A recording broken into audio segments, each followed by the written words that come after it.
Hey everyone, I'm Evie and today I'll be sharing 7 effective time management tips that helped me achieve my best during high school while also having enough time to balance all my commitments.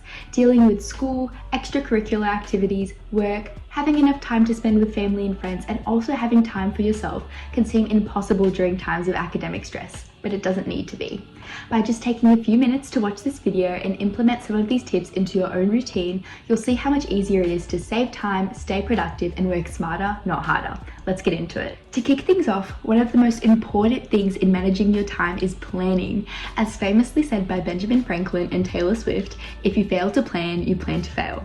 So to combat this, every Sunday I make a weekly to-do list with each day of the week having its own heading. You can do this yourself on paper, on your notes app, on Google Docs, or any platform that works for you, but I do suggest doing it electronically so that you can access it wherever you are. On this list, you can write down all of your priorities, from homework to tasks you need to do around the house, upcoming assignments, extracurriculars, and the list goes on. It can be personal to you. By having everything written out in front of you instead of in your mind, it makes you feel so much less overwhelmed, more likely to tackle your tasks as you clearly know what you need to do, and it gives you a sense of control over your time. Similarly, using tools such as Google Calendar can be a game changer. By time blocking out your commitments such as school and extracurricular activities, you can quickly see how much free time you actually have in a day. By visually seeing when you have those spare pockets of time, you can effectively set realistic goals for what you want to get done in that day to stay motivated. My second tip is specificity. Being specific when creating your to-do list is so important to ensure that you're using your time wisely. For example, instead of writing on your to-do list that you want to revise for 1 hour for biology, you should instead write that you want to complete your course notes for Tuesday's classwork and that you want to complete 3 practice questions on homeostasis. Setting goals like this is so much more specific and it ensures that you're doing the right work, therefore you're getting more productive work done in less time. As cliche as it sounds, my third tip is to use your time wisely, especially those small pockets of time that we often overlook. Before I got my driver's license, I used to catch the bus to and from school, and we'd finish school at 3, but the bus wouldn't come till 3:30. Because of this, I went to the library for 25 minutes every afternoon and got a bit of extra homework done. That way I'd have less to do when I got home. Even though 25 minutes doesn't sound like much, by the end of a 5-day school week, that was over 2 hours of extra work I was doing, and by the end of a 10-week term, that's an extra 20 hours of work that I got done when I would have otherwise just been sat there scrolling on my phone. Even on the bus, I do small tasks such as updating my to-do list or watching a YouTube video on something that we learned in class to get me started for a positive and productive afternoon.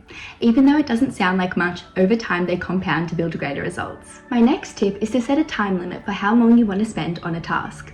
By setting a timer at the beginning of your study session, it can surprisingly make you get your work done so much faster and more effectively. This simple strategy aligns perfectly with Parkinson's law, which states that work expands to fill the time available for its completion. By creating a boundary for how long you want to spend on the task, it creates a sense of urgency that makes you so much more likely to focus and get that task done within the time limit. It also reduces the temptation to overthink or scrutinize over small details, therefore the task doesn't drag on for forever, because that has happened to me so many times. And I noticed that once I started using a time limit for little tedious tasks such as writing notes, I wasn't, getting information from too many sources or writing the same thing over and over, because that really wasn't necessary and I only gave myself 20 minutes to do so. However, it is really important that you're being realistic when setting these goals and don't give yourself only 15 minutes to complete an entire maths textbook chapter, because you're just going to rush through the whole thing and you're not really going to learn anyway. My fifth tip is to break up your study time between the mornings and the afternoons during the school week. Completing all of your studying, homework, and work for assessments only in the afternoons after a big long day of school can be so exhausting, leading you to procrastinate and leave more work to the next day. By breaking it up also into morning times, you'll find that your mind is so much fresher and you can focus so much better after a restful sleep. I found that this was definitely the case for me. During assessment and exam periods, I made sure to get up an hour earlier than I usually would so that I could get a good amount of work done in the morning before schools, granted that I went to sleep early the night before to still get an 8 hours of sleep. I found that the 1 hour of work that I got done in the morning was equivalent to like 2 hours that I would do in the afternoon, because I was uninterrupted and so much less likely to procrastinate, because I don't know about you, but I'm much less likely to go on Instagram Reels at 6 a.m. compared to 6 p.m. My next tip is to download a study app such as YPT, Forest or Flora. I'm just mentioning these three because I've used them in the past and I really like them, but I'm sure there's so many others that you could download and serve a similar purpose. But they basically keep you off your phone during study time as they disable all your other apps and also track how much you're studying as a sense of accountability. And I found that it really helped me feel like accomplished at the end of the day or the end of the week to see how much I had studied. That being said, it is so much more important to focus on quality over quantity, and it's better to consider how many tasks you got done or how much progress you made on an assignment instead of how many hours you spent studying, because they might not have been as productive. However, this can help you if you're looking for some more accountability in your study routine, and I found that it personally helped me out a lot as well.